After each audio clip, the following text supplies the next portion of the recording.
dengan hadiah Fatihah untuk Rasulullah sallallahu alaihi wasallam, Mustafa Rasulullah sallallahu alaihi wasallam, wa sahbihi zurriyyati baitihi wa tabi'ina lahum bi ihsani ila yaumiddin thumma ila arwaya abaina mahatina jadatina wal jamil muslimin wal muslimat mu'minina wal mu'minat ala qiyam al-amwat syai'un lillah lahumul fatihah. Bismillahirrahmanirrahim. Ar-Rahman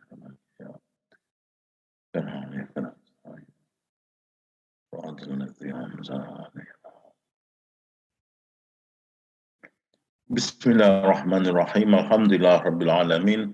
Wassalatu wassalamu asyrafil anbiya wal mursalin Sayyidina Muhammadin wa alihi wa sahbihi ajma'in. Assalamualaikum warahmatullahi wabarakatuh. Waalaikumsalam warahmatullahi wabarakatuh. Jadi hari ini kita sambung syaran kita. Sahabat-sahabat mesti ingat ya, kita ahli sufi yang sudah mengaji tentang ilmu tasawuf dan untuk memanggil diri dia ahli sufi, dia semestinya sudah mencapai ma'rifatullah. Kalau belum mencapai ma'rifatullah, masih dalam kegelapan, masih mencari, masih belum berjumpa lagi. Malahan Imam Ghazali berkata, wajib mengenal siapa kita sembah sebelum kita menyembahnya. Dan Imam Ghazali juga ada berkata, Allah itu sangat jelas, sangat terang benderang, tetapi memerlukan ma'rifatullah. Jadi kalian semua alhamdulillah sudah mencapai ma'rifatullah. Dan ini yang dicari-cari orang beratus tahun cari. Ada yang sampai mengatakan enggak bisa mencapai ma'rifatullah sebelum mencapai 7 makam nafsu. Ada yang kata enggak bisa mencapai ma'rifatullah kalau kita punya ibadah tidak sangat tinggi. Kita mesti ibadah sampai ke peringkat yang tinggi baru bisa mencapai ma'rifatullah. Tapi ini semua tidak benar. Kalian sahabat-sahabat saya, kita lihat Rasulullah SAW dan semua nabi-nabi makrifatkan umatnya. Dan umat mereka pada masa itu bukan Islam, belum beriman. Enggak ada keimanan langsung dalam diri mereka. Tapi diajarin supaya mengenal Allah Subhanahu wa ta'ala. Dan itu dia, awaluddin ma'rifatullah. Dan kita lihat sahabat-sahabat Rasulullah SAW impak daripada ma'rifatullah itu berubah daripada orang yang jahil, orang yang sesat, tak ada agama, kepada sebaik-baik ummah dalam agama Islam ini. Rasulullah sebaik-baik umat adalah di zamanku. Herdekan atau satu kejutan pada dirinya sehingga tersedar akan kewujudan Allah SWT itu membawa perubahan diri sehingga menjadi semulia-mulia umat di antara umat-umat Islam yang dibimbing Rasulullah SAW. Ini yang kita katakan tasawuf jalan nabi-nabi. Tasawuf ini berasal daripada Allah SWT di alam azali lagi. Sudah dikenalkan kita semua kepada dirinya. Lepas itu 124,000 nabi-nabi termasuk rasul-rasul makrifatkan umat mereka supaya dapat menyembah Tuhan yang satu. Jadi rumusan-rumusan orang yang mengatakan tasawuf ini bersandar pada Hindu, agama Hindu, meleset. Meleset maksud tidak terpakai. Pasal Hindu mengikut satu kitab agama terbesar di dunia oleh Profesor Shibli. Dia mengatakan Hindu ini adalah cebisan atau warisan daripada agama Nabi Ibrahim AS. Tapi tasawuf sudah ada sebelum Nabi Ibrahim. Pasal dia panggil tasawuf jalan Nabi-Nabi. Dari awal permulaan, Nabi-Nabi sudah mengajar tasawuf, iaitu memakrifatkan umat mereka supaya menyembah Tuhan yang satu. Dan ini yang dicari. Dicari-cari orang, alhamdulillah, kita yang dapat ini ilmu, syukur kepada Allah Subhanahu wa taala. Kita lihat juga ilmu ini diterima berbanyak negeri menerima akan ilmu yang kita ajarin. Dan semua yang menerima ini mendengar akan syarahannya, mendapat hidayah daripada Allah SWT dan mencapai ma'rifatullah. Saya ingat lebih dari 60% yang mendapat ma'rifatullah melalui ilmu tasawuf ini, bila mereka mencapai ma'rifatullah, belum lagi berjumpa saya. Tapi Allah memberi hidayah, dia faham akan ilmu yang disampaikan. Hingga datang perubahan pada diri mereka. Menjadi orang yang tawadu dan bertakwa. Alhamdulillah. Syukur kepada Allah SWT. Jadi, seperti saya katakan, untuk mengatakan kita ahli sufi, kita mesti sudah mendapat ma'rifatullah. Kalau kita belum dapat ma'rifatullah, tidak boleh dipanggil kita ahli sufi, pasal kita masih mencari-cari ketuhanan. Masih dalam kegelapan. Masih dalam bahagian yang tidak tahu. Jadi, untuk dikatakan ahli sufi, mesti ada ma'rifat. Untuk mencapai ma'rifat, mesti ada ilmu yang yakin. Dengan ilmu yang yakin datang ainul yakin. Benar penglihatan yang yakin. Jadi, bila diberi ilmu yang yakin itu, baru bisa ma'rifat. Contoh, kita ambil nasi. Semua orang pun makan nasi.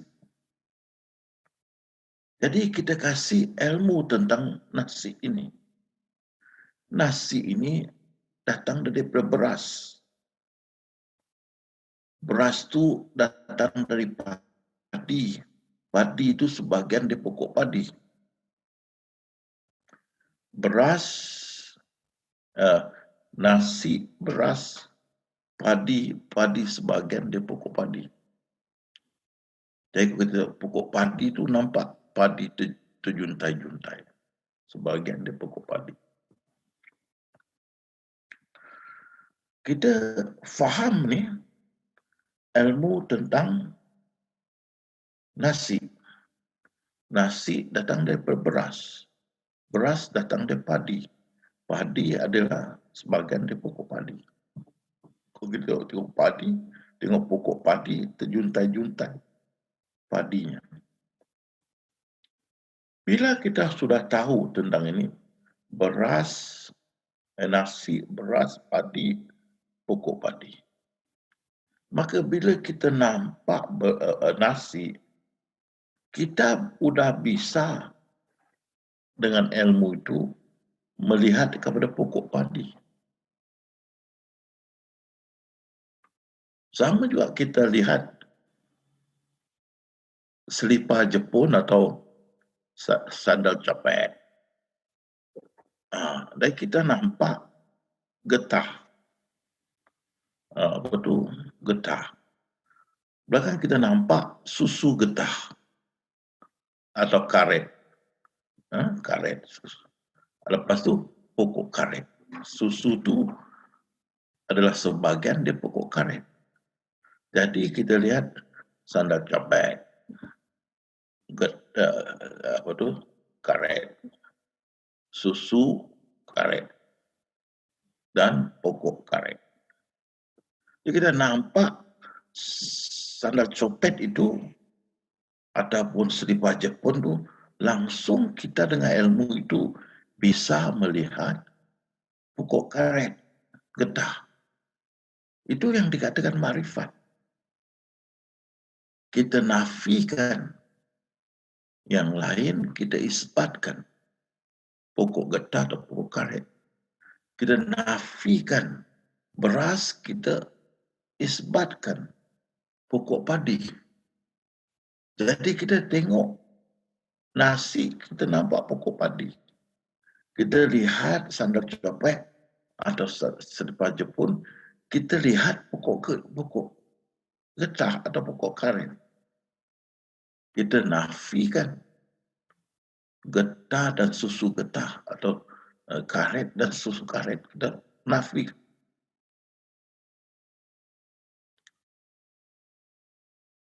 Sama juga kita nampak ais di laut. Walaupun atau ais di atas tasik, ais memenuhi tasik itu. Permukaan tasik itu semua ada ais. Dengan ilmu itu kita bisa melihat ais, nampak tasik di bawahnya. Jadi rupa tasik, rupa ais itu dan air dalam ais itu kita nafikan dan kita lihat tasik. Ini dengan ilmu yang yakin, latar rahun dengan ilmu yakin kita boleh lihat. Dengan ilmu yang yakin kita boleh marifatkan unsur dari apa yang kita lihat. Sandal copet, pokok karet, pokok getah. Kita lihat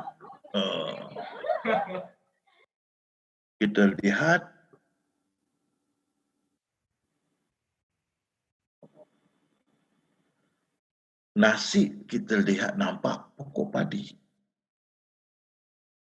Dan ini ilmu yang yakin. Dengan itu, kalian kalau ingat, saya tanya kalian semasa seminar, apa di sebalik tembok-tembok ini dalam hotel ni? Apa sebalik? Kalian terus berkata, zat. Walaupun zat tidak bisa dilihat dengan kedua mata, akan terbakar siapa terpandang zat. Tapi kalian bisa lihat di sebalik tembok itu zat. Kerana ilmu yang yakin sudah diberitahu. Ciptaan itu adalah penzahiran zat. Dan zat penzahiran yang maha halus. Yang maha halus sebagian dari Allah SWT.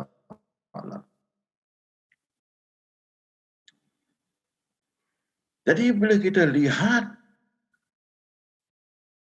ciptaan, kita nafikan semua, kita lihat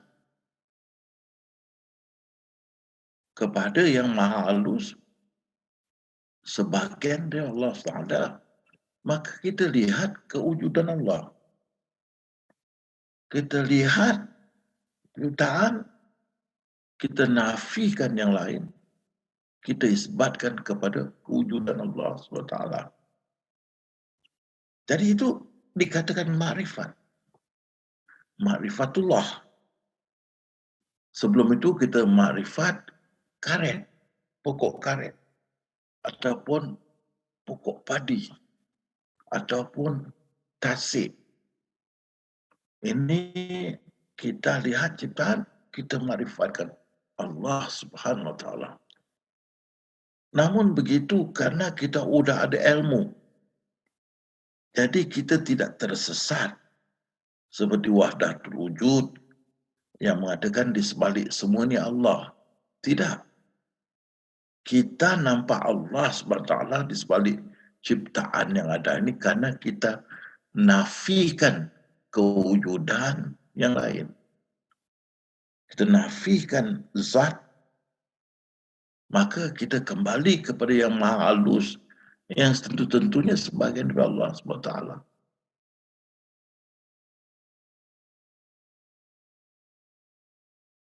Di sebalik ciptaan itu ada Allah. Enggak.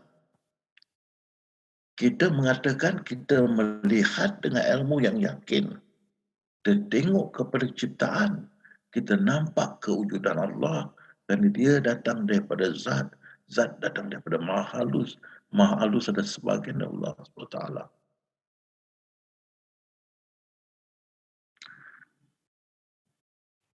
Kita tidak katakan di sebalik ciptaan itu Allah SWT.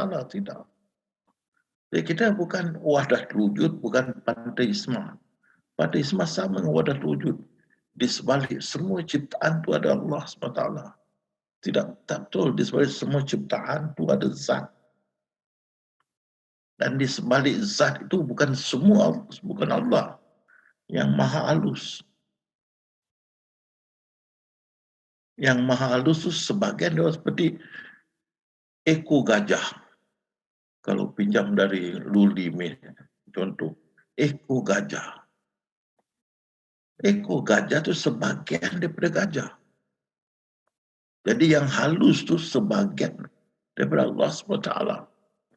Ekor gajah itu adalah sebagian daripada gajah.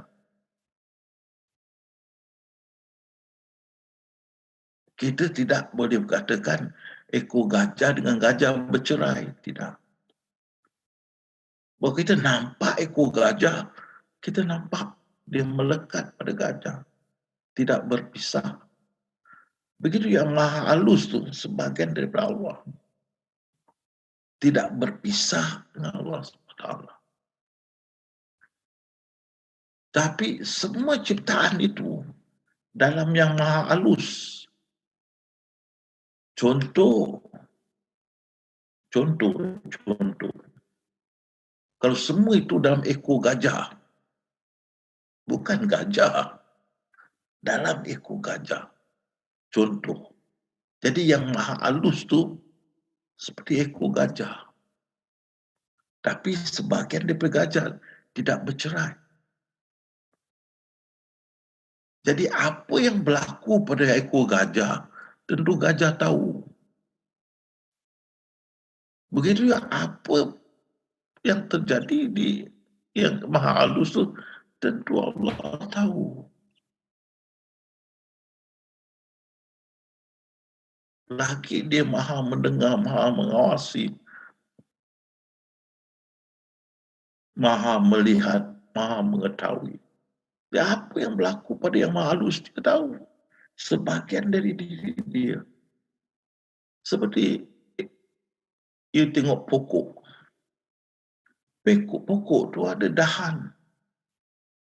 Ada banyak daun-daun.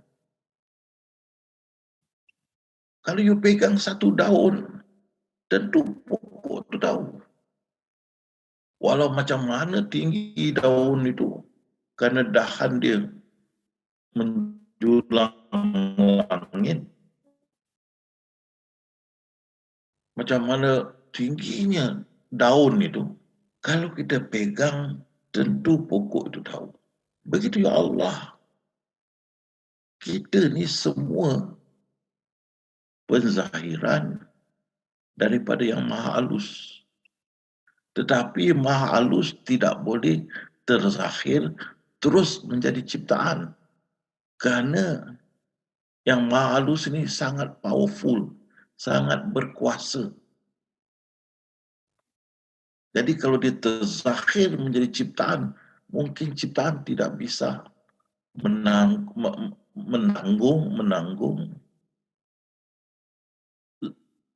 yang maha halus sebagai batin. Tak boleh. Jadi yang maha halus terzahir menjadi zat. Inilah ciptaan yang pertama yang menjadi wajib wujud pada semua ciptaan yang mungkin wujud. Jadi zat ini bisa menjadi batin ciptaan. Dan di sebalik zat ini yang maha halus. Jadi zat ini bisa menjadi yang zahir dan yang halus batin. Tapi kita tidak bisa. Pasal kita kalau dengan zat kita lagi lemah. Zat lagi kuat. Pasal itu dia bisa. Jadi yang maha halus bisa terzahir menjadi zat. Zat terzahir menjadi ciptaan. Tapi semua itu dalam yang maha halus. Seperti daun pokok kita pegang, daunnya pokok tahu. Begitu juga.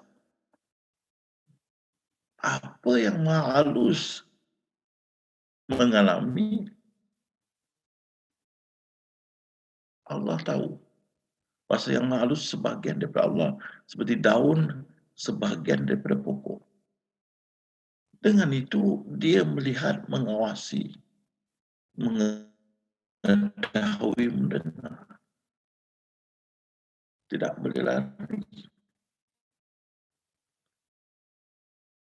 Tapi yang mustahak bagi ahli sufi, keadaan semua sahabat-sahabat saya,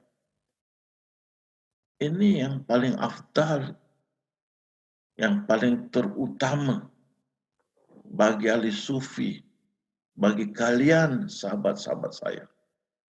Ini satu kalian mesti pegang. Yaitu kita tidak wujud. Yang menjadi masalah, bila seseorang ingat dia wujud. Itu yang menjadi masalah.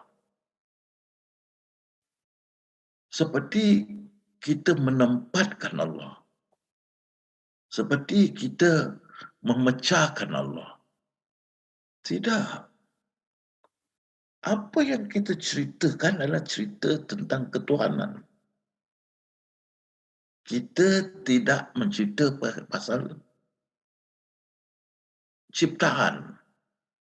Kalau kita cerita pasal Tom Cruise ke, P. Ramlee ke, kita cerita pasal manusia lah, haiwan ke apa. Itu kita cerita pasal ciptaan. Tapi kita ahli sufi, kita sudah faham ciptaan ini adalah penzahiran. ataupun zat merupa ciptaan. Dan zat itu adalah yang maha halus menyerupa ciptaan zat. Dan yang maha halus adalah sebahagian daripada Allah.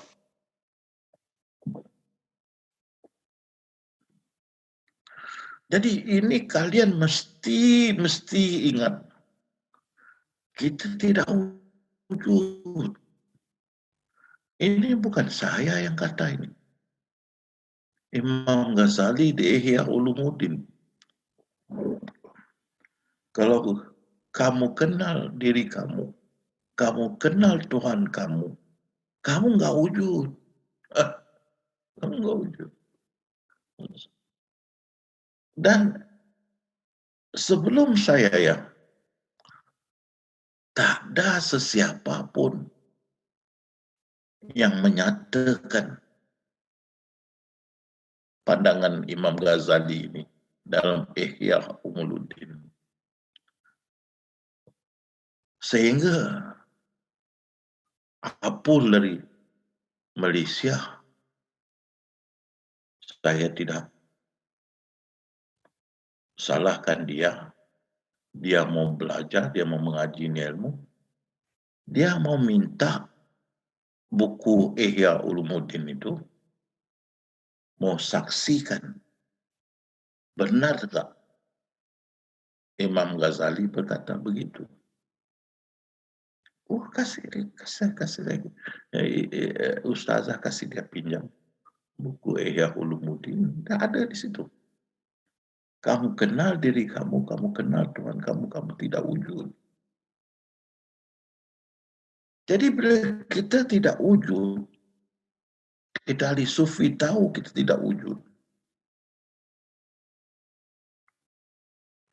Maka kita melihat Allah bermain dengan diri dia. Dia bersandiwara dengan diri dia. Dan kita sedar tak ada wujud yang lain, hanya dia. Itu pasal dia berfirman, kalau ada Tuhan selain daripada dia,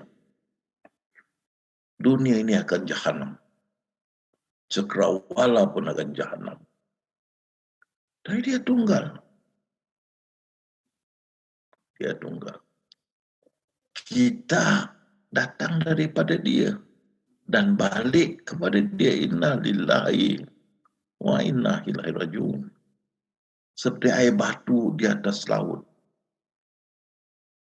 Ataupun ais terjadi daripada lautan, air lautan. Dan kembali bila akhirnya menjadi air lautan dan balik pada lautan. Jadi kalau orang yang tahu ais itu tidak wujud, dia sebenarnya air berupa ais. Jadi orang yang tahu ciptaan itu adalah zat berupa ciptaan. Macam kanak-kanak pakai sarung ya, dan menyatakan dia Tuhan tu. Adapun orang yang mencari makan menjadi pocong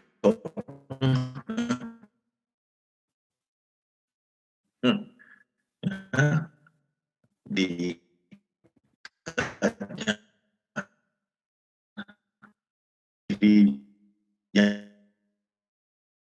pocong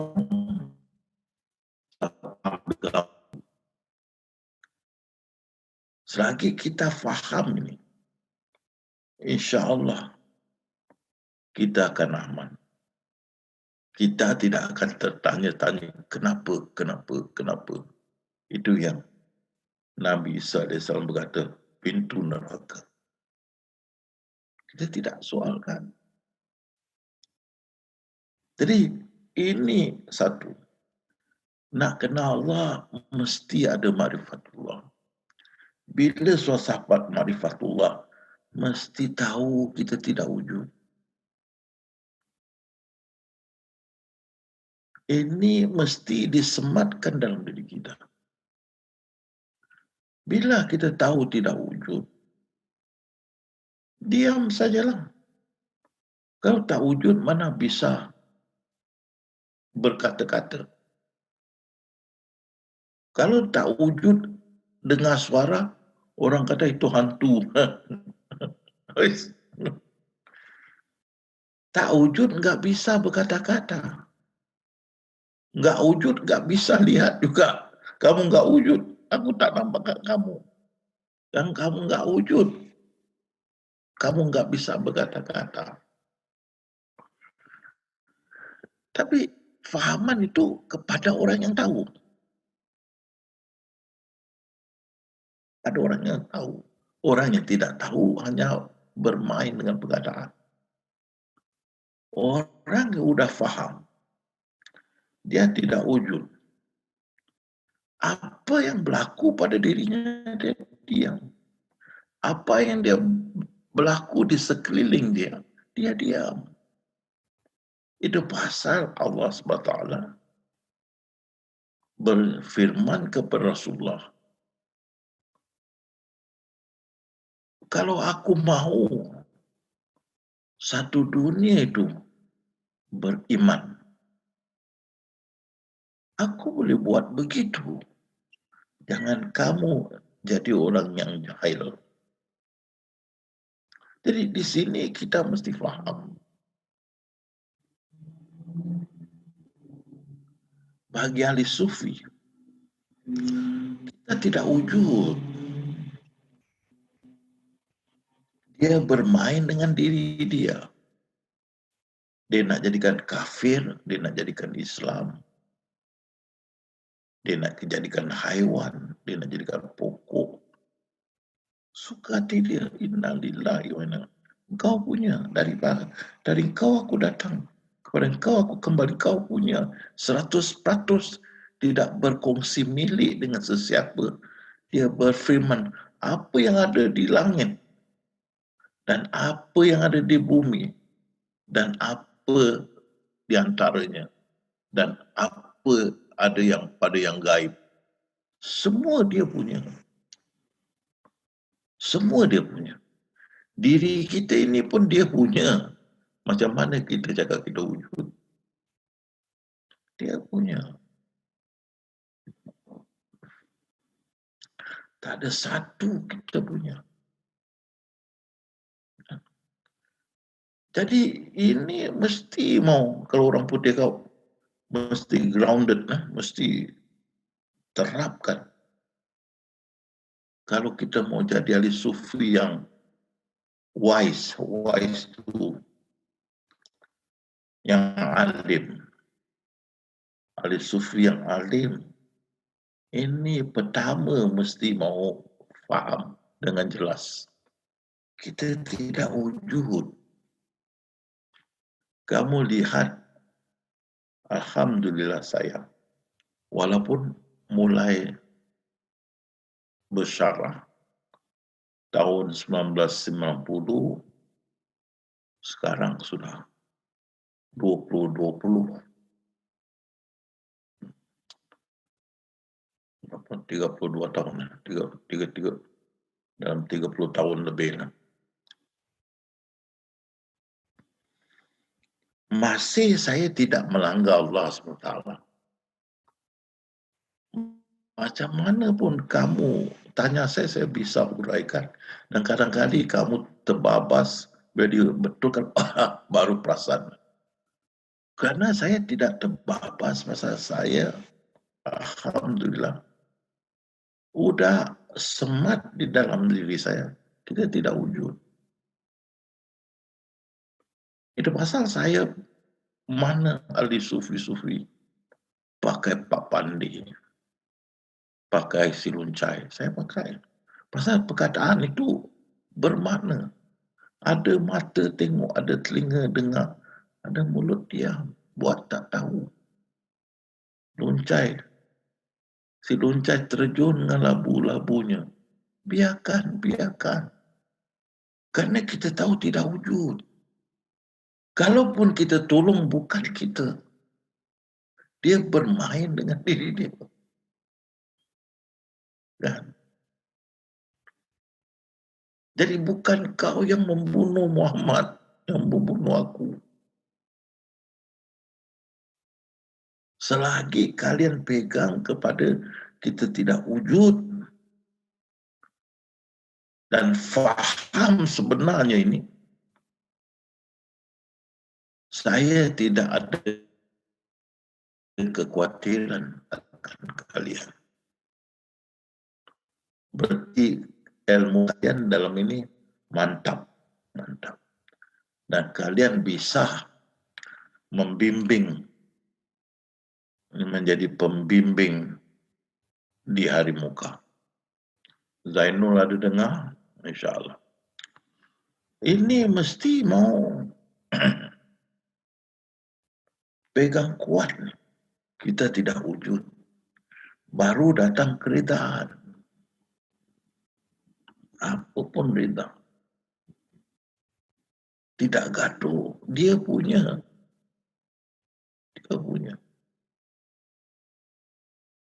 Selagi ini kalian mantapkan dan diri kalian, saya enggak susah hati. Saya tahu kalian udah bisa membimbing. Karena kalian pun tahu kalau kalian membimbing pun bukan kalian yang membimbing. Dia bersandiwara dengan diri dia. Tetapi kalian tidak akan terbabas dari landasan. Kalian masih dalam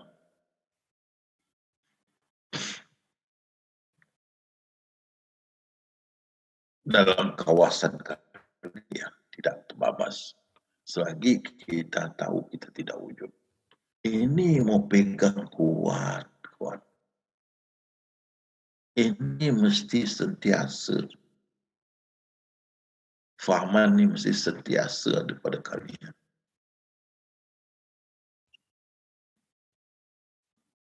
Jadi kalau kita tidak wujud, kita ini adalah sebenar zat berupa kita. Maka dia bermain dengan zat dia.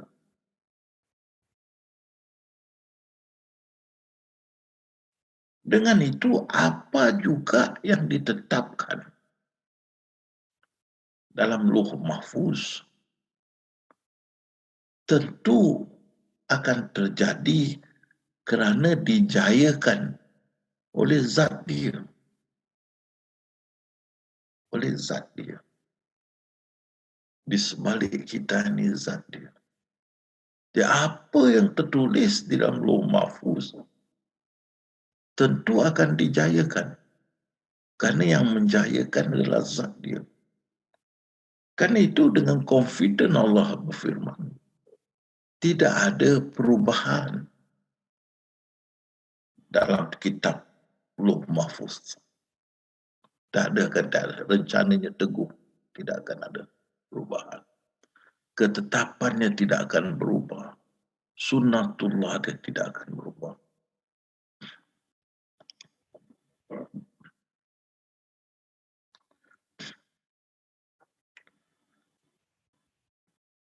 Jadi itu menjadi rukun iman.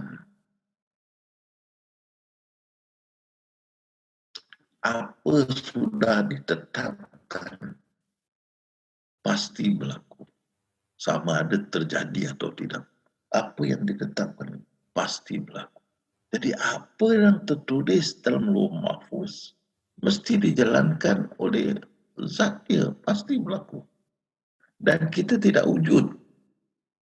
Tak ada, kita tak ada. Tak ada yang kedua. Pasal zat itu adalah diri dia yang maha halus berupa zat. Dan tidak bercerai yang maha halus dengan dia. Seperti ekor gajah dengan gajah tidak bercerai. Jadi kita tidak wujud. Ingat nih, ingat nih. Jadi apa juga berlaku depan mata kita, kita tahu yang pelakunya adalah zat dia. Itu pasal Syekh Abdul Qadir Jalani berkata, tak ada untung, tak ada rugi, tak ada baik, tak ada buruk, tak ada mulia, tak ada miskin, tak ada apa-apa.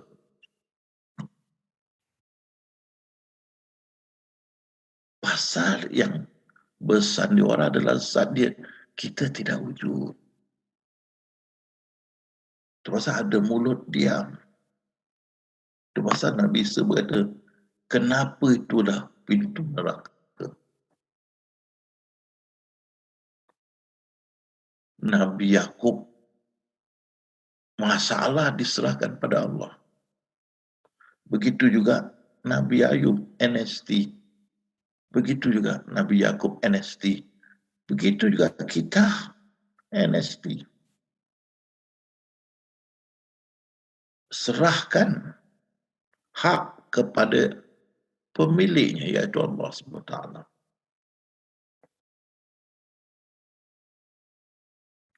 Jadi, mesti ingat.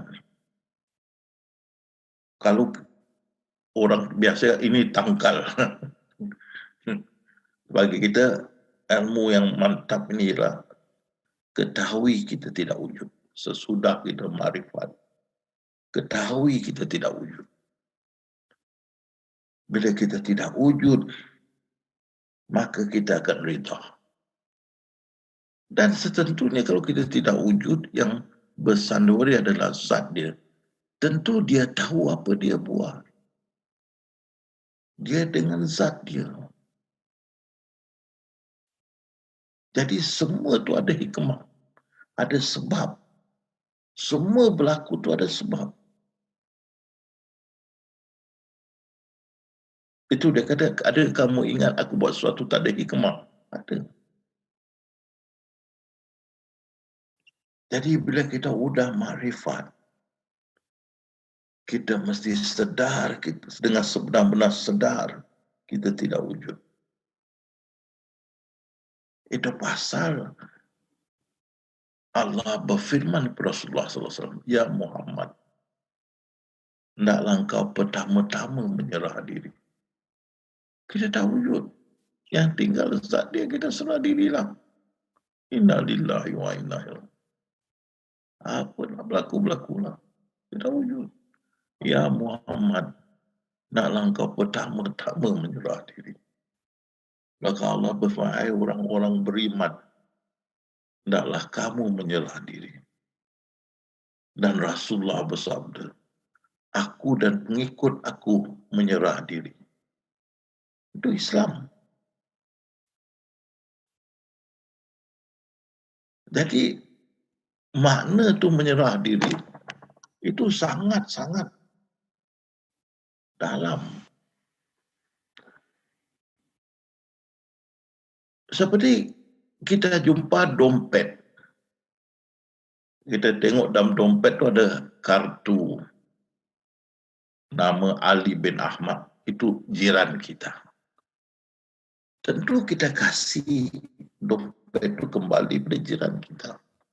Karena itu hak milik dia, bukan hak milik kita. Kita semua ni hak milik Allah SWT. Kita serah semua pada dia. Kita tak wujud. Ini zat dia. Dia tak wujud. Itu pasal kita dikatakan manifestasi, penzahiran. Tidak wujud. Jadi bila kita sudah pegang kita tidak wujud, mesti memantapkan dan tidak wujud. Baru kita boleh terima apa Allah nak lakukan atas zat dia. Terpulang bagi dia. Inna lillahi wa inna ilaihi raji'un. Dan semua yang nak berlaku tu, dia dah tetapkan dalam Lauh Mahfuz. Dan yang menjalankan itu zat dia. Ingat, kita tidak wujud, tidak wujud, tidak wujud. Kalau kita kata kita wujud, sudah syirik. Sudah ada dua kewujudan. Kalau ada dua kewujudan, boleh berperang. Kalau ada dua kewujudan, boleh bertelingkah. Kalau ada dua kewujudan, kenapa satu mesti sembah yang lain? Dan kalau ada satu saja kewujudan, kita tidak wujud. Jadi yang sembah disembah. Yang cakap, yang mendengar. Yang mendengar, yang bercakap. Sama. Setiap masa dari pandangan ahli sufi satu wujud dia. Allah Subhanahu Wa Taala. Dia nafikan semua. Dia isbatkan Allah Subhanahu Wa Taala. Dia nafikan sifat. Dia nafikan hakikat. Terus kepada makrifat. Hakikat tu zat. Kalau ada wujud hakikat tu Allah. Dia sebenarnya tak ada hakikat. Dia sifat terus makrifat. Tak ada hakikat. Jadi kita tidak wujud tu mantapkan.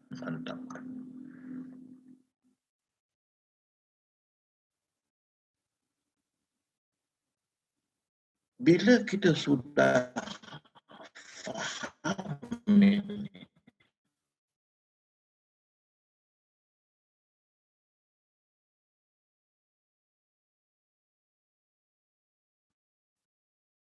maka kita reda.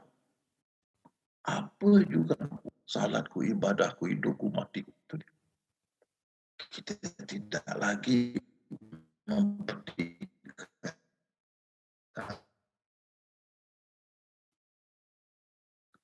akan membawa ilmu ini turun-temurun kepada cucu cicit kita. Alhamdulillah yang ilmu ini dijaga oleh Yamas Indonesia.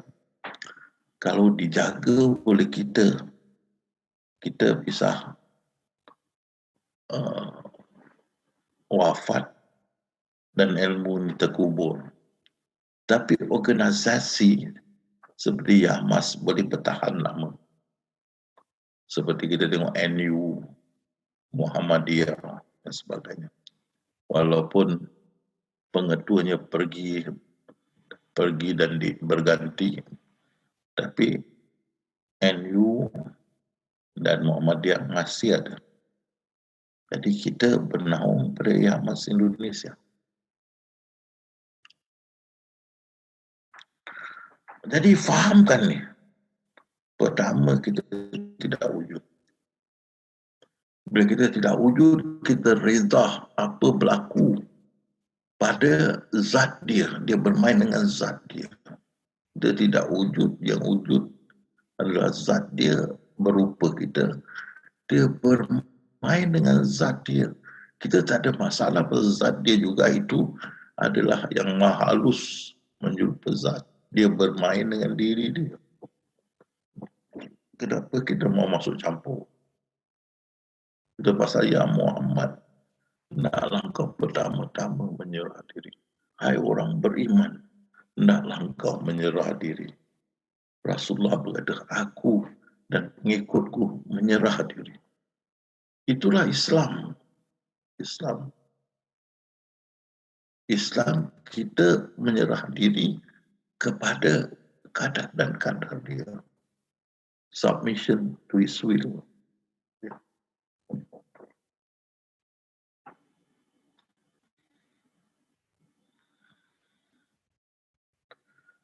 Jadi bila kita sudah pegang kuat, kita tidak wujud.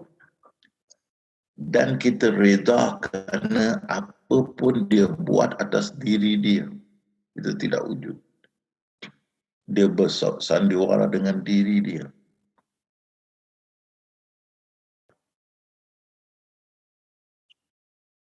Itu pasal Alhamdulillahirabbil alamin.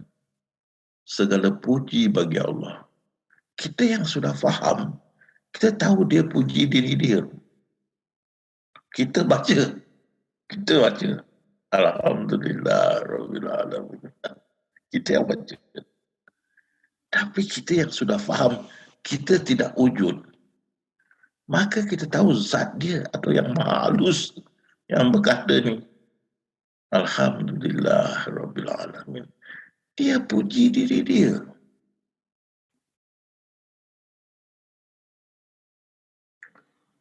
Di khutbah hari Jumaat, selalu khatib baca, Allah berselawat atas Nabi. Hai orang-orang beriman, naklah kau berselawat atas Nabi. Dan kita berkata, Allahumma salli wa sallim alaih. Kita berselawat. Tapi yang kita fahamkan, kalau kita tak wujud, macam mana kita selawat? Jadi siapa selawat? Dia selawat atas diri dia. Mana yang maha halus yang mengatakan Allahumma salli. Jadi bagaimana Allah berselawat atas Nabi, itu dia. Kita yang sambut Allahumma salli wa sallim alaihi. Kita tu tak wujud. Itu zat dia atau yang maha halus yang berkata Allahumma salli wa sallim alaihi. Berarti itu dia. Allah berselawat atas Nabi. Bukan kita tidak wujud. Bukan zat-zat tidak wujud. Yang maha halus yang berkata Allahumma salli wa sallim alaihi. Dia puji atas diri dia. Itu pasal juga dia maha penyabar. Orang maki hamun dia. Orang mencaci dia, Allah SWT. Orang menghina Allah SWT. Allah Ta'ala ridaya. Dia tak ada orang cakap salah aja terus hantar peti, hangus kawan tu satu badan. Kata peti tak ada. Relax. Pasal yang mencaci atau menghina ataupun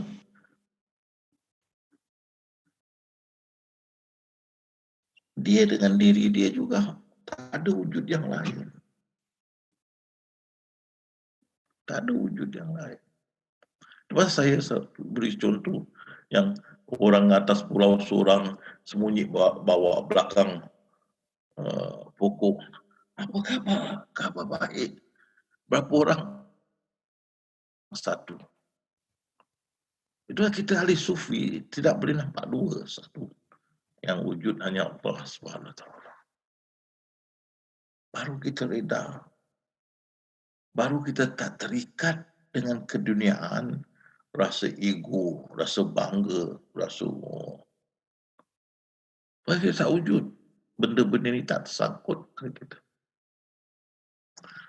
Jadi, walaupun kita sudah faham kita tidak wujud, bahkan yang tinggal ibadah, kerana dia berfirman, tidak aku jadikan jin dan manusia, melainkan untuk menyembahku. Tapi bila kita sudah faham, di sebalik jin pun sama juga dengan kita. Di sebalik kita, jin itu dan kita adalah zat berupa kita atau berupa jin.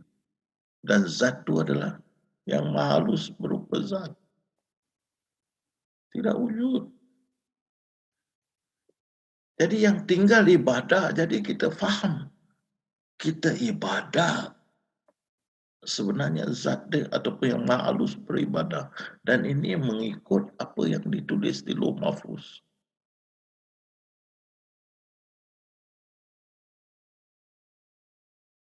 Kalau dituliskan tiap-tiap malam kita bangun tahajud, bangun. Zat akan jalankan kerja. Ada yang maha halus. Kan? Jadi di sini lihat, jangan lari dari landasan. Dalam ibadah pun kita lihat satu saja.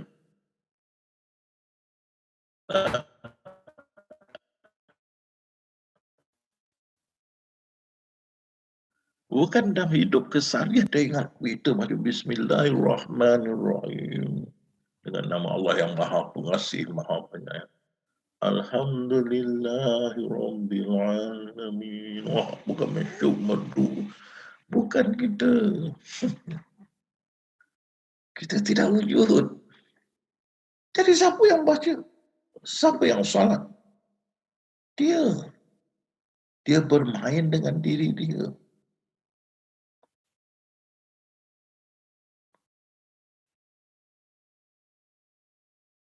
Ada masalah. Ada masalah. Dia berfirman kepada Rasulullah SAW. Engkau tidak dapat beri petunjuk orang yang kau sayang. Aku yang beri petunjuk.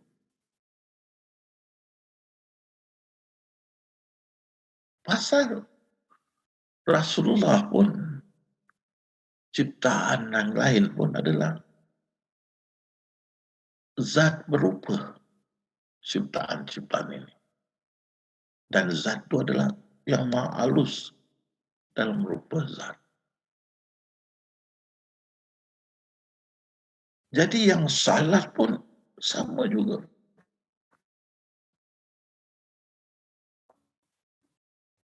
Dia dengan zat dia atau dia dengan maha halus. Jadi kita tidak boleh berkata, oh, aku kuat semayang, aku kuat mengaji, aku. Tak kena. Kita wujud. Semua pergerakan kita sudah termaktub di Lauh Mahfuz, mesti berlaku, tak boleh lari. Dijalankan oleh zat atau yang maha halus yang menyerupai zat, tidak boleh lari. Tetap juga kamu tengok di permulaan saya bersyarah sampai sekarang satu wujud.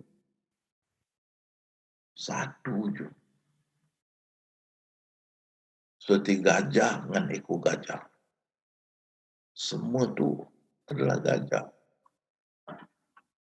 Tidak berpisah gajah dengan ilmu gajah, dengan ekor gajah. Tidak berpisah. Fahamkan ini. Satu wujud. Jadi macam mana pun kuat kita ibadah, sedangkan ekor gajah dengan gajah, atau kita taruh belalai gajah. Tiap-tiap hari belalai gajah tu pusing menghadap gajah dan sujud. Belalai dia. Belalai dia.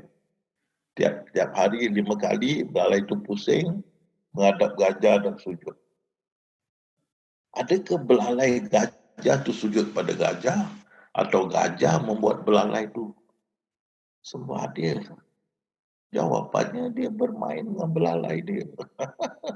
Dia bermain dengan belalai dia. Tak ada dua wujud. Belalai wujud lain, gajah wujud tak. Gajah itu sebahagian, belalai itu sebahagian daripada gajah.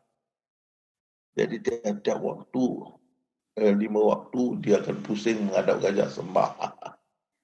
Bukan belalai itu sembah gajah. Gajah bermain dengan dia belalai. Tetap satu wujud. Tidak terpisah. Yang halus, maha halus dan Allah tidak terpisah. Jadi bila kita sedar ini, kita akan insaf berapa kuat kita ibadah. Ibadah itu dijalankan oleh yang maha halus, yang berjumpa zat. Yang maha halus pula sebagian daripada dia yang sembah, disembah. Yang berdoa sama juga yang mengaminkan sama. Yang menari dengan yang menyanyi sama. Setiap kali satu wujud. Dalam ibadah pun kita nampak satu wujud. Kita masuk masjid, kita tengok ramai orang salat. Kita nafis banget, kita nampak zat dia. Kita dah waktu semua dalam halus. Jadi semua itu dalam ekor gajah. Dan ekor gajah tu sebahagian daripada gajah tidak berpisah. Dalam ibadah pun nampak satu. Tak boleh kita rasa bangga. Kan tidak wujud. Macam mana kau bangga? Yang bersalat juga. Yang sembah menyembah sama. Dia sandiwara. Itu pasal kita ada awal dan akhir. Penghabisan kita semua habis. Tidak akan ada lagi. Semua yang binasa, yang tinggal dia sendiri lagi. Satu wujud. Setiap masa, satu wujud. Walaupun masa dan ruang itu semua dalam kewujudan satu wujud. Dalam kewujudan yang satu. Dia berupa kosong lah, berupa berisi lah, bertempat lah. Tetap satu wujud.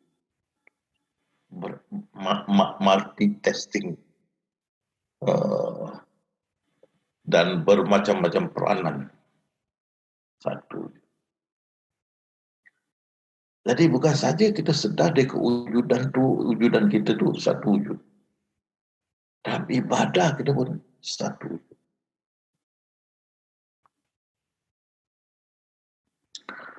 Jadi kita teruskanlah hidup kita ikut. Alhamdulillah dia mau beginilah. Kita ikut. Tak boleh bikin apa. Tidak. Itu pasal saya katakan apa tu.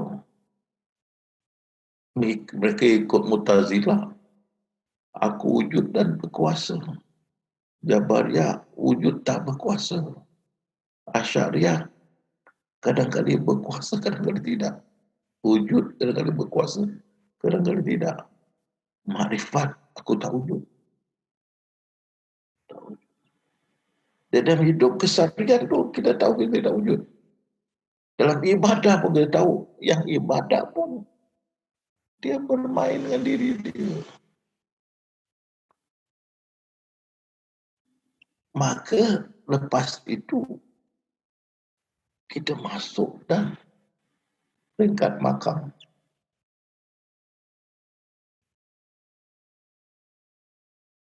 Pasal kita sudah reda.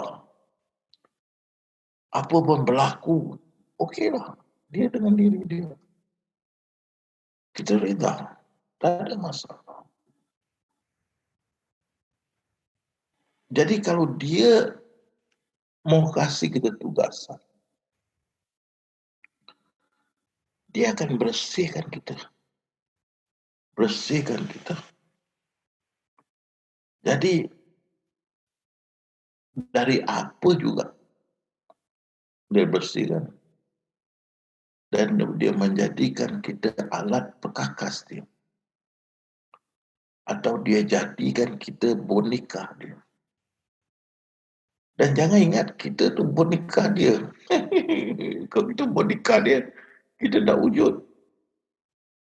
Kita pun bukan, kita tidak wujud, tidak boleh jadi boneka, kita tak boleh jadi alat perkakas. Yang menjadi alat perkakas, boneka dia, zat dia, atau yang maha halus, bukan kita. Maka dia corakkan diri dia. Dia corakkan diri dia jadi wali jalan satu kaki. Walaupun ada dua kaki, cuma dia jalan tu dia lompat satu kaki dia ikat dengan tali, dia ikat kat bau dia kaki dia solat tu, tinggal satu kaki dia lompat. Macam tak betul lah, satu kaki ikat ke atas, kaki lompat. Kita ingat, apa wali ni? Tak betul ke betul ke tak betul? Kita masih nampak orangnya. Tapi kalau kita sudah faham ni, dia tidak wujud, maka wali itu pun tidak wujud. Yang bersandiwara adalah dia dengan diri dia. Itu pasal dia berfirman, tidak ada sedikit campur tangan kamu dalam urusanku. Tentu tidak campur tangan. Kita tidak wujud. Mana boleh campur tangan? Dan orang berkata, kenapa dalam Al-Quran bercanggah-canggah? Kamu nampak bercanggah-canggah. Mana konfliknya?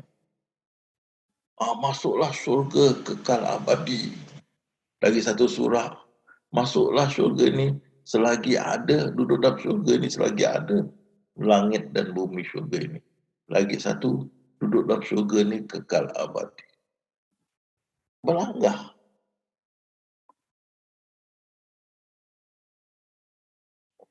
Aku yang mengilhamkan kefasikan dan ketakwaan.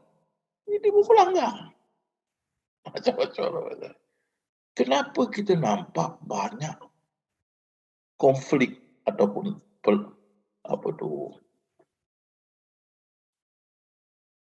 sesama ayat boleh dalam Al-Quran macam-macam bertelaga. Bila nampak ini pertelagaan ni, konflik dalam Al-Quran bercanggah. Kamu nampak bercanggah, bukan kamu nampak bercanggah. Kerana kamu nampak, kamu wujud. Selagi kamu ingat kamu wujud, kamu nampak bercanggah. Kalau kamu tahu kamu tidak wujud, yang wujud dia, siapa yang nampak bercanggah?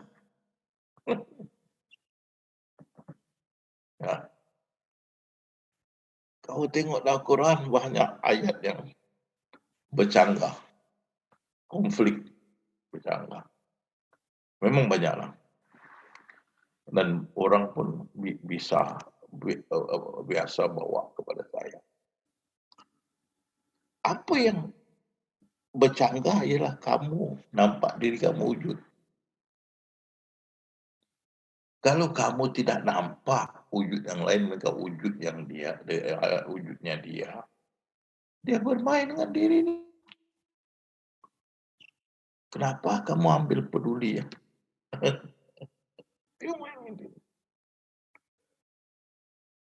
Dia boleh kata begini, boleh berkata begitu, boleh kata begini, begitu. Ini. Dia sendiri. Tidak pernah ada yang lain. Dia sendiri.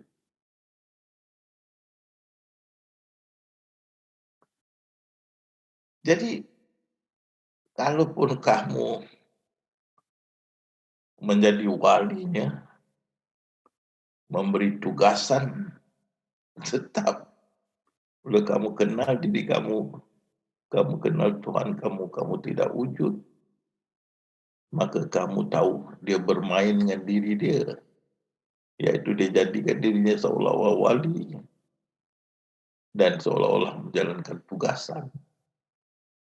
Tapi sebenarnya itulah diri dia.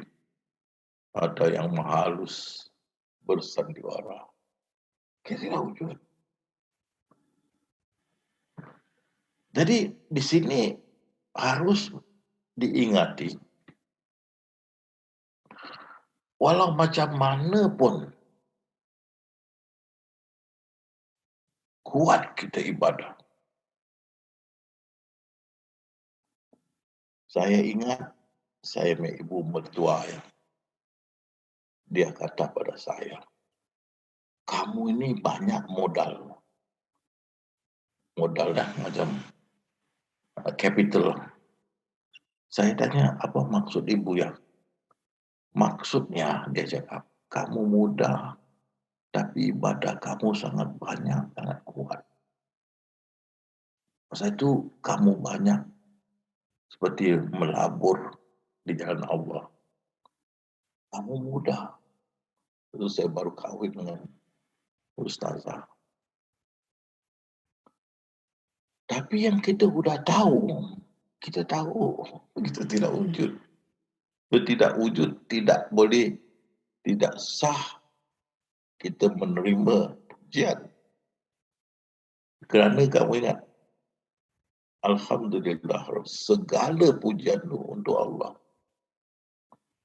Semua. Macam mana segala pujian bagi Allah?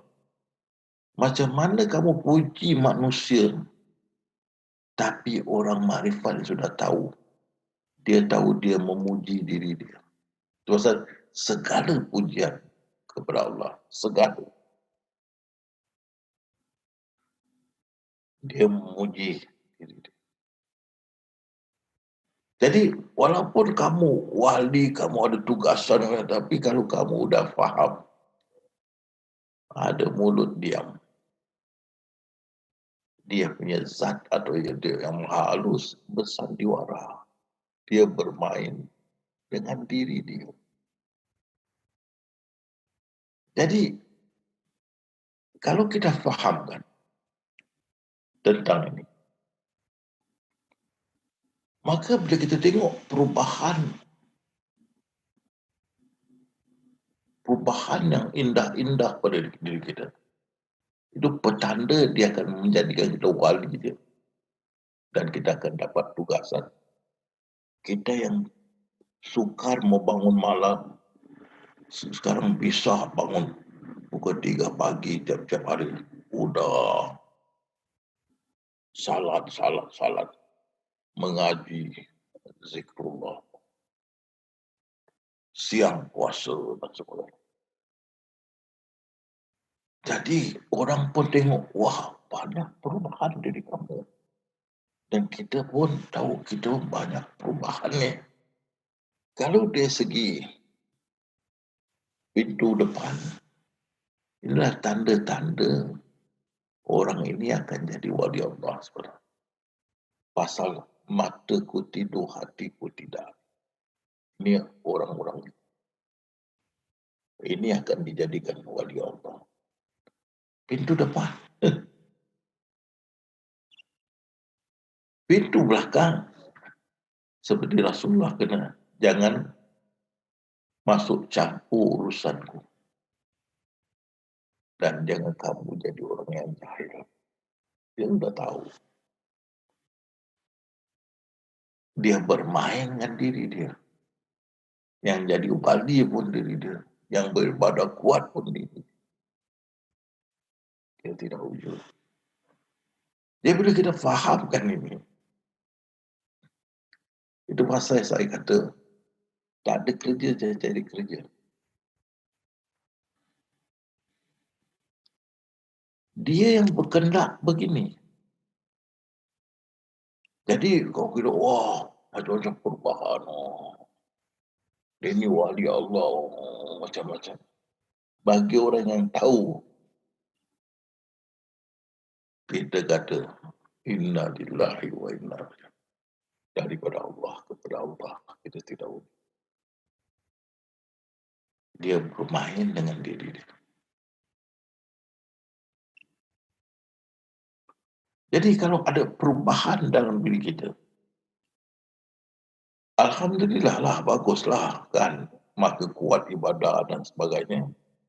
Tapi sama sekali jangan lupa, kita tidak wujud. Dan dengan itu kita diuji. Lepas tu, wah, kita dah diberi tugasan. Maka kita ada sesuatu kelebihan yang Allah beri. Orang semua tabik dengan kita. Hormati kita. Tapi bagi kita, dia tak wujud. Dia bermain dengan diri dia. Dengan itu, ini semua tidak terikat pada kita. Tidak menjejas kita.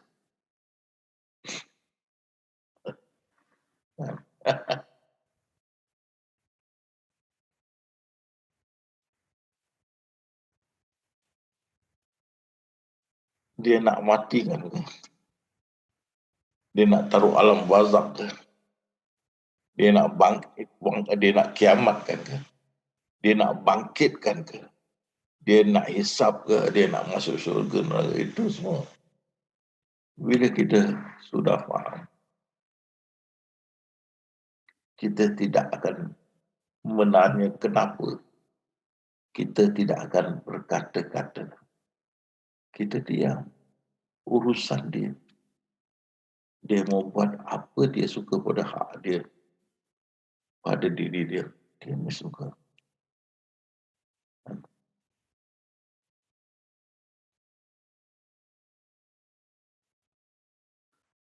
Jadi itu dia. Mesti mau ingat.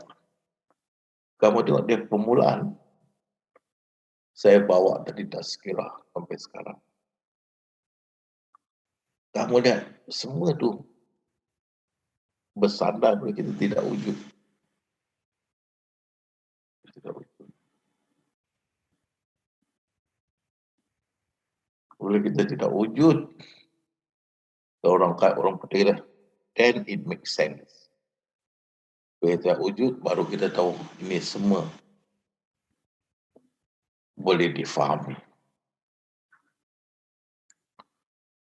Jadi itu pasal kita berdiri seperti Ainun berkata, takkan dia masukkan zat dia dalam neraka dia. Zat dia. That is very good point. Kan? Kedua, semua tu berlaku dengan kehendak dia. Ketiga yang melakukan adalah yang maha halus.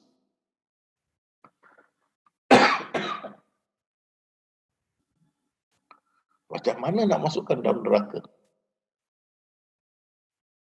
Apa dosa rambut ini nak masuk neraka? Apa dosa kening ini masuk neraka? Apa dosa kuku ini nak masuk neraka? Apa dosa atom-atom ni dari ujung kepala ke ujung kaki lebih daripada 50 trilion masuk neraka? Apa dosa ni?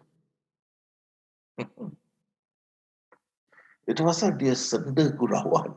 Kawan, hidup di dunia ini senda gurauan.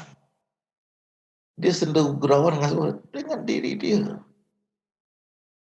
Bukan dengan kita. Dengan diri dia. Bukan kau yang melempar Muhammad, yang melempar aku. Bukan kau yang membunuh Muhammad, yang membunuh. Siapa yang bersandiwara? Kan? Bukan Muhammad. Allah SWT.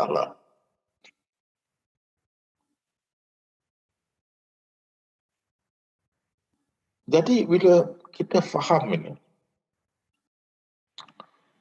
di belakang hari dia nak buat apa pada diri kita?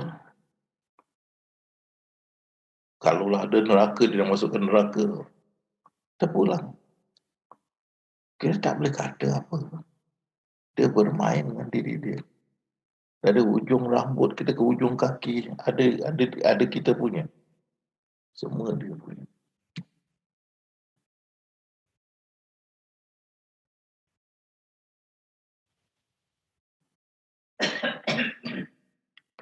Jadi ingat sahabat, ini satu juga ini ilmu kita tidak wujud. Dapat mengatasi banyak masalah. Saya ingat ni baru-baru kita seminar. Selalu perkara ini timbul bila kita ingat kepada jamaah kita tidak wujud, perkara selesai. Perkara selesai. Bila tidak wujud, apa nak kata, apa nak dikata, tak boleh. Jadi ingat pesanan saya ni. Jangan kita ingat kita wujud. Jangan. Sematkan ini dalam diri kita. Semat.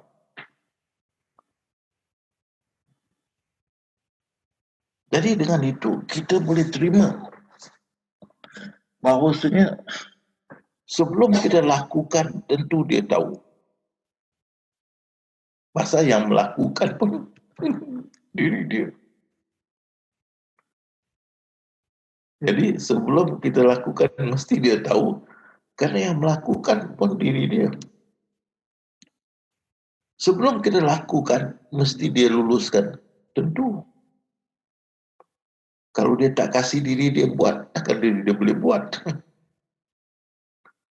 Jadi dia izinkan. Tuh, insya-Allah dengan izinku. Dia izinkan diri dia.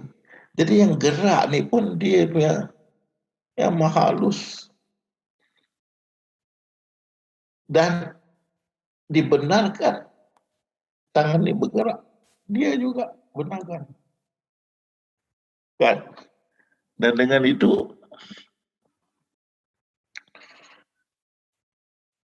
ini semua dah tertulis. Sudah tertulis.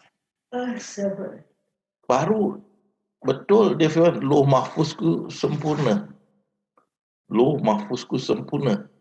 Kalau ini semua tak tertulis, Lauh Mahfuz tak sempurna. Oh, dia dah tuliskan. Zat mesti ikutnya. Dan zat itu adalah maha halus menyerupa zat. Mesti patuh sampai nawa ta'na. Dengar tentang. Kan? Dan mesti apa yang kita nak buat, kelulusan dia mesti dah ditulis dalam Lauh Mahfuz. Dia kan kitab Lauh Mahfuz itu sempurna. Tidak satu aku lupakan. Dia tertulis. Jadi perkara yang dulu, yang sekarang, yang akan datang, semua dah tertulis. Dan diri dia akan pasti jalankan apa yang sudah ditetapkan. Itu pasal ketetapan aku tu pasti berlaku. Confident oleh pasti berlaku. Karena yang menjalankan itu pun sampai nawa tak nak diri dia juga.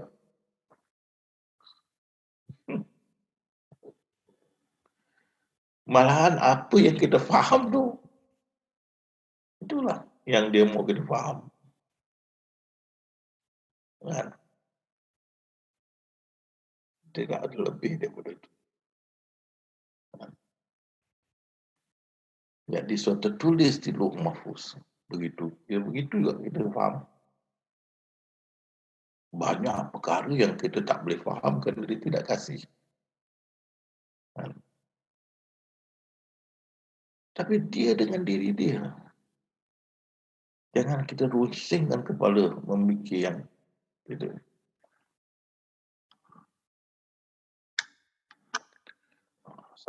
Sikit lagi. Ada masa sikit lagi saya sambung.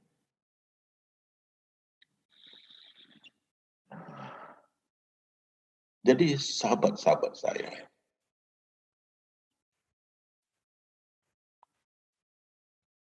ini satu ilmu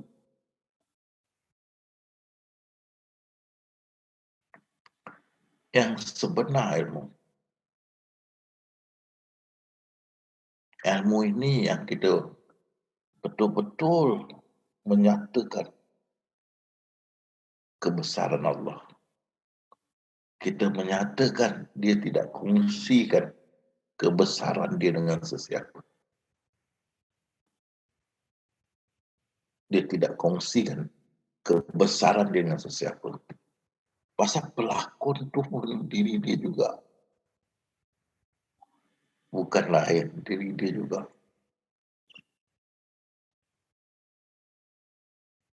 Faham kan ini?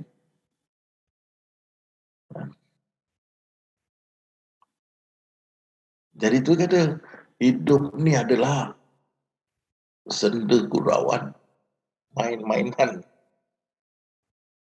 Karena dia seorang, dia bermain dengan diri dia. Bukan ada dua.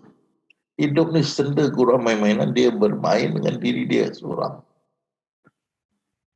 Tidak ada dua ranap dunia ni. Dia bermain dengan diri dia. Itu kita mesti mau terima. Kerana dia sudah firman Rasulullah. Surrender. Mana berserah sepenuh. Orang beriman surrender. Rasulullah SAW, aku dan yang mengikutku surrender. Ya. Kita pun surrender. Bila kita boleh terima hakikat ini, datang keamanan. Bila kefahaman ni mantap dalam diri kita, akan datang keamanan. Karena apa juga berlaku, inna lillahi wa inna ilaihi raji'un. Dia bermain dengan diri dia. Dia memang suka apa dia nak buat. Kita datang daripada dia, kembali kepada dia. Kita tidak wujud. Kita lah seperti ekor gajah dengan gajah. Ekor gajah tu tidak wujud. Dia sebahagian daripada gajah.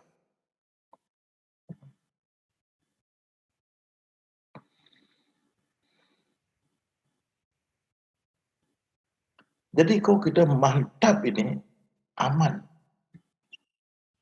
Tidak rungsing. Kalau ada masalah, kita serah masalah kembali kepada dia semula. NST. Kita aman. Apa juga berlaku, kita serah pada inna lillahi wa inna ilaihi. Apa juga berlaku, mata kita tengok, dia bermain dengan diri dia. Boleh kita masuk campur? Tak boleh. Kenapa? Tak wujud.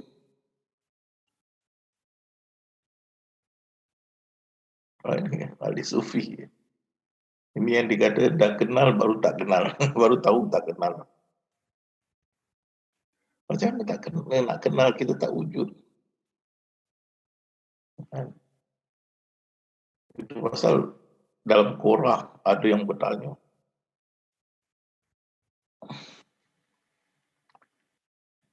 macam mana kita boleh buktikan Allah itu wujud? Jawapannya, macam mana kita nak buktikan dia wujud? Kita tak wujud. Kalau kita tak wujud, macam mana kita nak buktikan dia wujud? Dia tak wujud.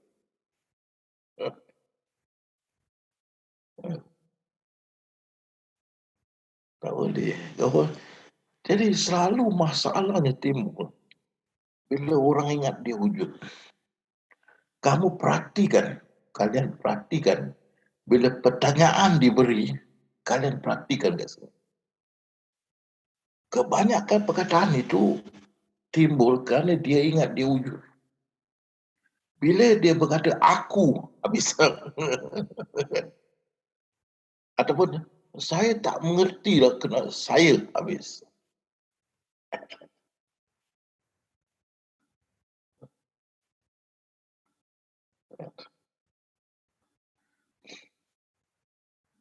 Kalau ini mampat, insya-Allah bisa membimbing mereka ya di hari muka. Itu pasal saya sudah katakan, seperti Pak Deka kata, ya Allah, dia berdoa, jadikanlah aku sahabat Haji Husin. Amin Pak Deka, amin. InsyaAllah Pak Deka berubah sangat banyak dulu sampai sekarang. Banyak.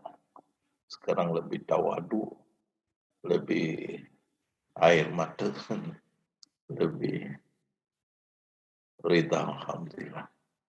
Pupun pun sekarang lebih very happy.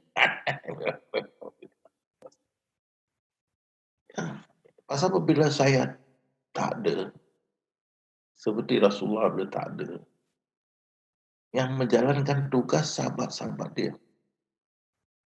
Dan bagi saya, itu saya pesan untuk mantap dalam ilmu, untuk kita bimbing yang lain, kita mesti tahu kita tidak wujud. mesti mau mantap. Jadi bila kita tahu ini, kita pun faham yang membimbing bukan kita. Yang membimbing dibimbing, bukan kita. Bersandiwara, Allah bersandiwara.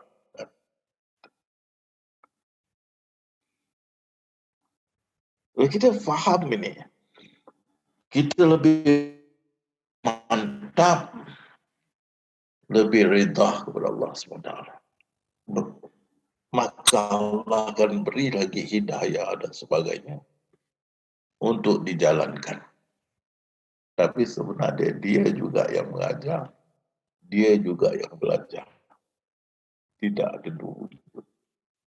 Jadi untuk kalian, selepas saya menjalankan tugas ini di bawah payung Yang Mas Indonesia, ini satu pelajaran malam ini saya sampaikan, yang mesti mau mantap, kita tidak wujud. Tidak wujud. Dan kita beribadah dengan kuat, kita bersyukur.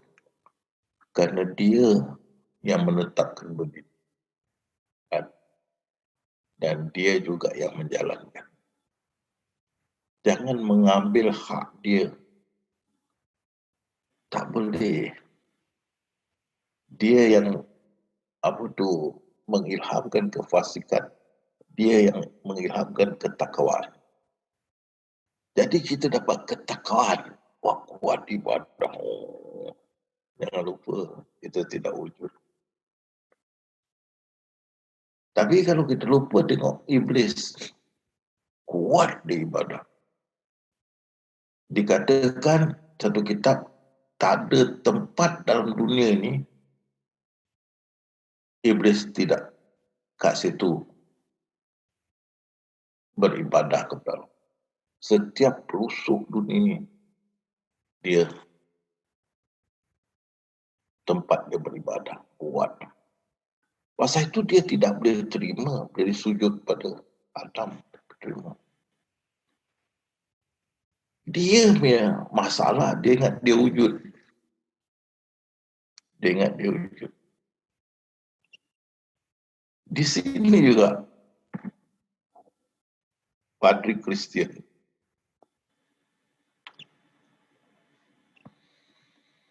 dia mengkhabarkan tentang ini pada saya. Jadi dia kata pada saya, rupanya kita mesti menyerah diri kepada Allah SWT atas segala perintah dia. Bukan saja dari segi ibadah.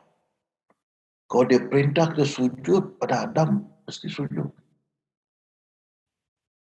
Ini Padri Kristian.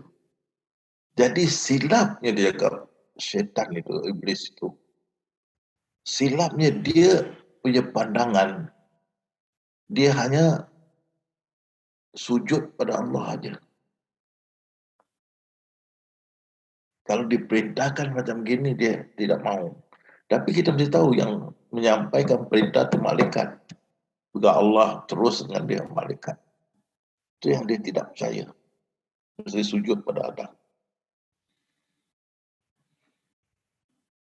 Tapi kalau dia tahu bila kita beri taat pada Allah, apa juga perintah, walaupun disuruh sujud pada Adam, kita sujud kerana iblis tidak mau sujud, dia out. Jadi kenapa dia terkeluar? Kerana dia ingat dia wujud. Kalau kita tidak wujud, mana ada ego? Kalau kita tidak wujud, mana ada maruah diri? Pasal kita dengar banyak ahli sufi ke ataupun ahli-ahli wali Allah. Dia orang pakaian compang-camping, rupa tak terurus dan sebagainya. Tapi wali Allah. Pada mereka tak ada lagi harga diri. Tidak ada lagi ego dan sebagainya. Mereka sudah tahu.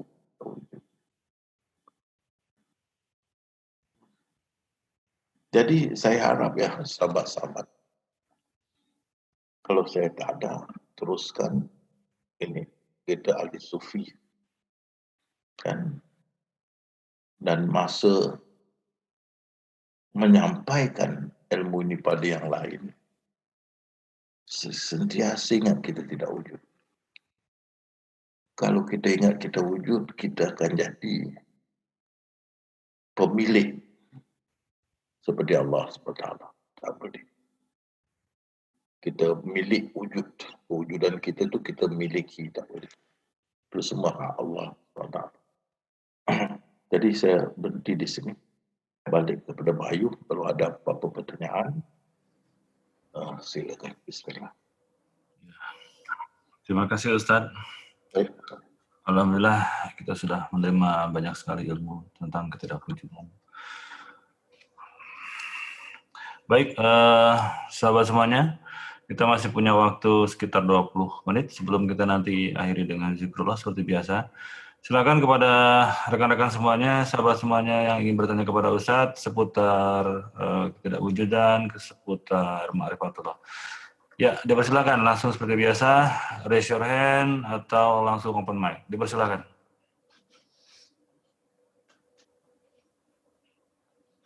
Ada yang bertanya? Dipersilakan.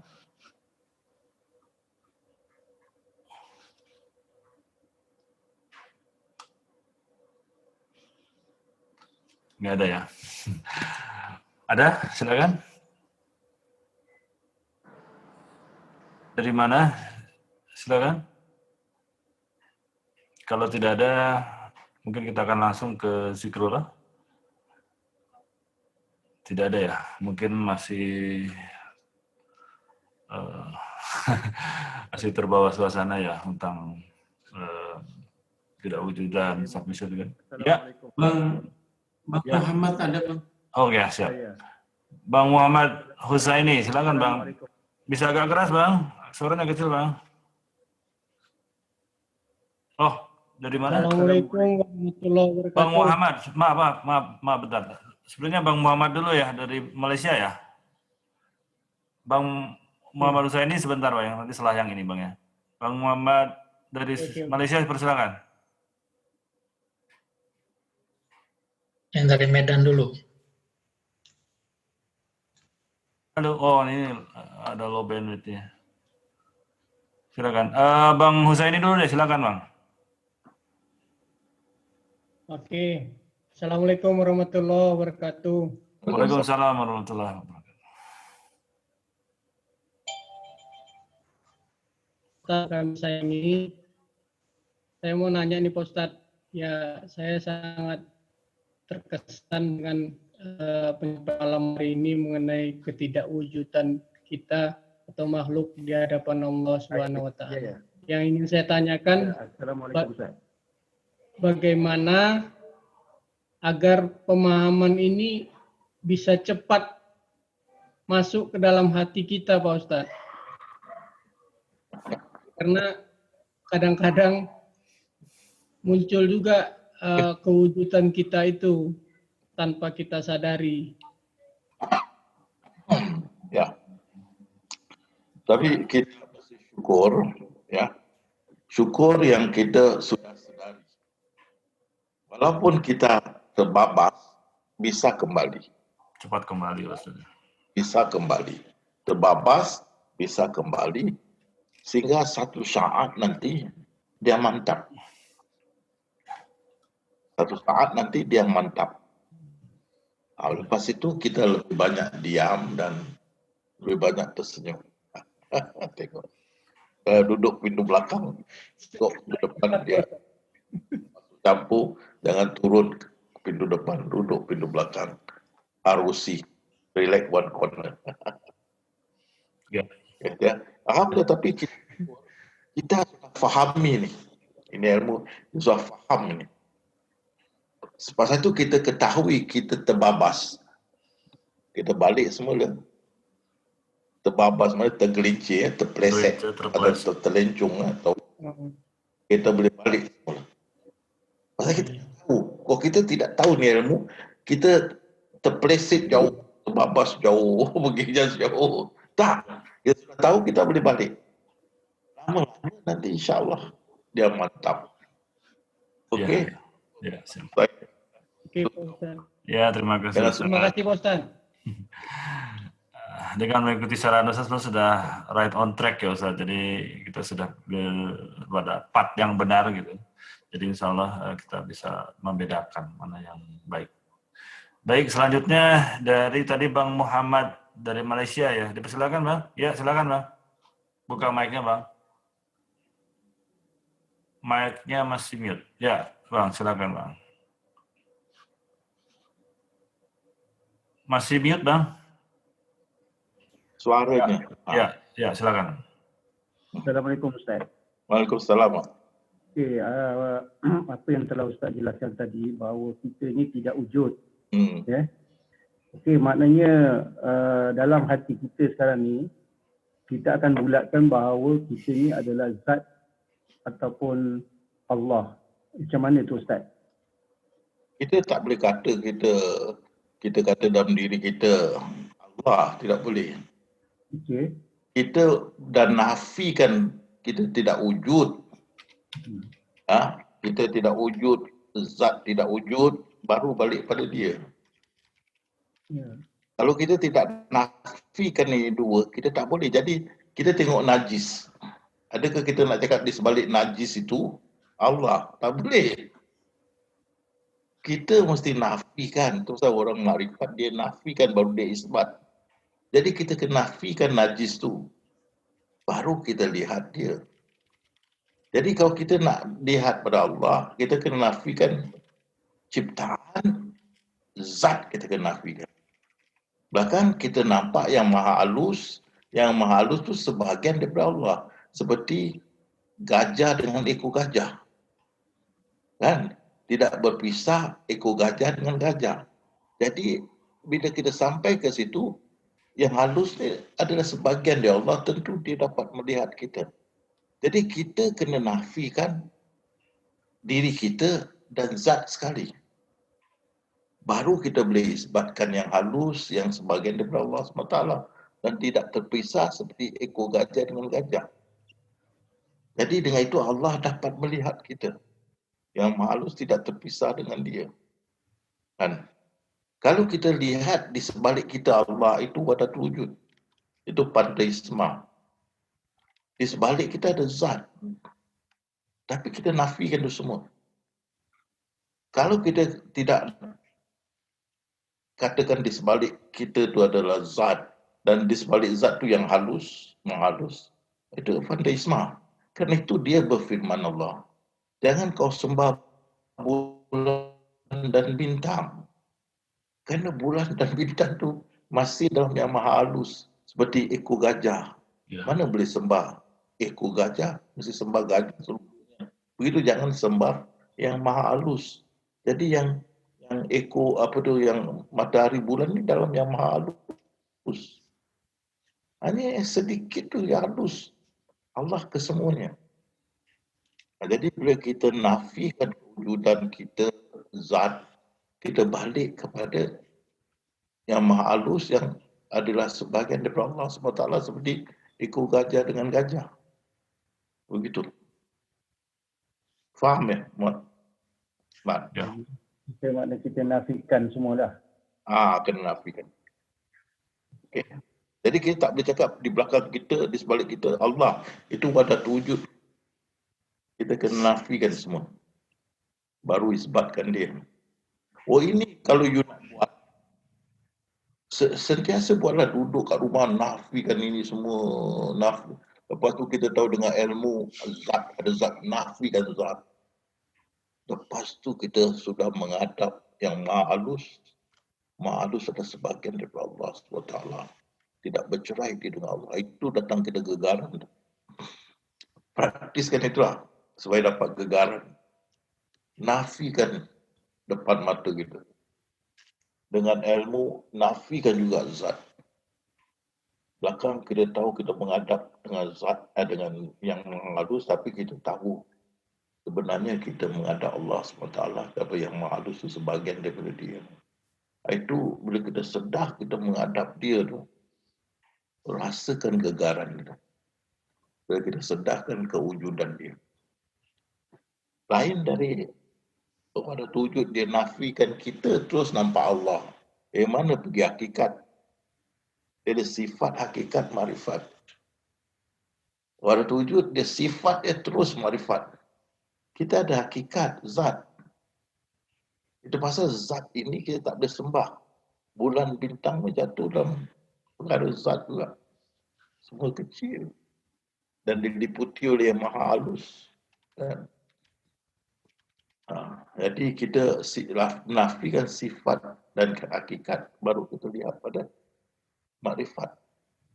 Sama juga waktu wujud tidak, dia nafikan sifat terus makrifat pada hakikat. Beza. Okey, ya. Terima kasih, Ustaz. Ya, terima kasih Ustaz atas penjelasannya. Ya, kita masih punya satu pertanyaan terakhir, mungkin pertanyaan singkat. Dipersilakan kepada sahabat yang masih ingin bertanya seputar penyerahan diri, seputar tidak wujud. Silakan. Adakah?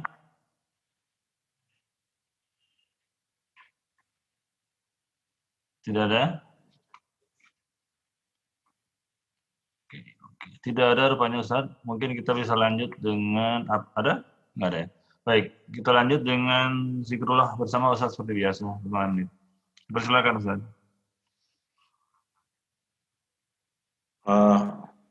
Kita mau zikrullah. Iya Ustaz. Ya. Iya betul Ustaz. Tak ada pertanyaan lagi ya? Sepertinya Okey. tidak ada Ustaz. Jadi ingat ya, dalam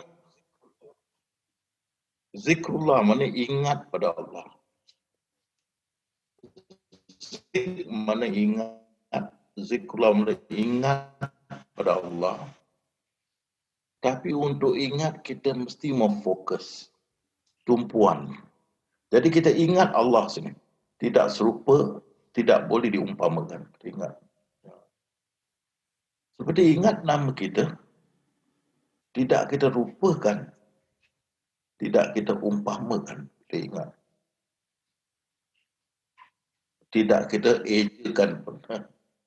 Kita ingat Allah, kita ingat kita tumpukan mata hati kita dia. Tumpukan mata kita tu pada ingatan Allah yang di dalam minda kita tumpukan. Tumpukan, betul-betul tumpukan fokus. Karena dengan fokus tu boleh datang khusyuk. Kalau kita fokus tengok bola sepak, fokus tengok badminton, fokus, bila kita fokus, insya-Allah tidak lari kita punya pandangan batin. Jadi bila kita ingat Allah, kita fokus. Itu bila kita fokus, dia terkunci. Yang luar tak dapat masuk. Itu yang Syekh kata kunci. Lepas tu bertahan. Itu pasal lepas salat, bagus training sampai 1 jam ke 2 lebih. Nak tidur, training sampai tertidur. Dan ingat kita, seperti saya syarahkan, kita ahli sufi, kita punya lilin di waktu malam yang gelap ialah zikrullah.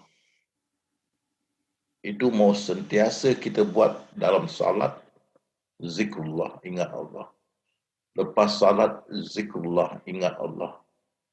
Dalam hidup keseharian, zikrullah, ingat Allah. Itulah lilin kita yang menyala di waktu malam yang gelap, kita kena jaga seberapa boleh, jangan dia mati. Kau mati, nyalakan lagi, jaga. Sehingga kita dapat jaga dengan mampat.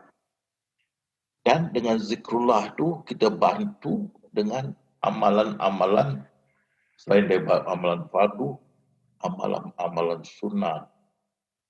Malam bangun, tahajud. Sama apa tu, witir, siang, puasa. Mengaji, sedekah. Dan sebagainya. Dan insya-Allah lebih kuat iman kita. Dan yang mustahak kita tidak syirikkan Allah Bila ingat dia, tak serupa, tidak seumpama.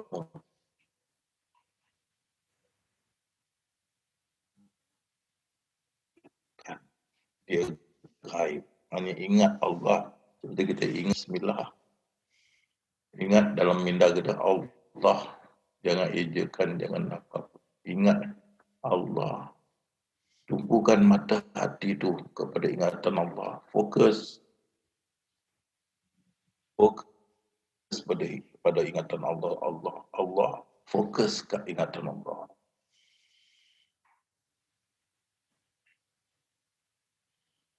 Tutup segala segi, jangan kasi apa pun masuk. Bila kita fokus, susah mereka nak masuk. Dan istiqamah. Bismillah.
Sudah 5 menit, Ustaz.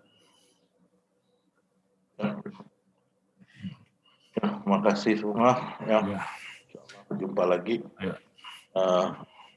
Wabillahi taufiq wal hidayah. Assalamualaikum warahmatullahi wabarakatuh. Waalaikumsalam. Waalaikumsalam. Terima kasih Ustaz. Selamat beristirahat Ustaz. Sehat selalu Ustaz. Terima kasih. Baik, alhamdulillah hari ini kita sudah selesai. Insya Allah kita akan bertemu kembali minggu depan. Wabillahi taufiq wal hidayah. Wassalamualaikum warahmatullahi wabarakatuh. Terima kasih semuanya.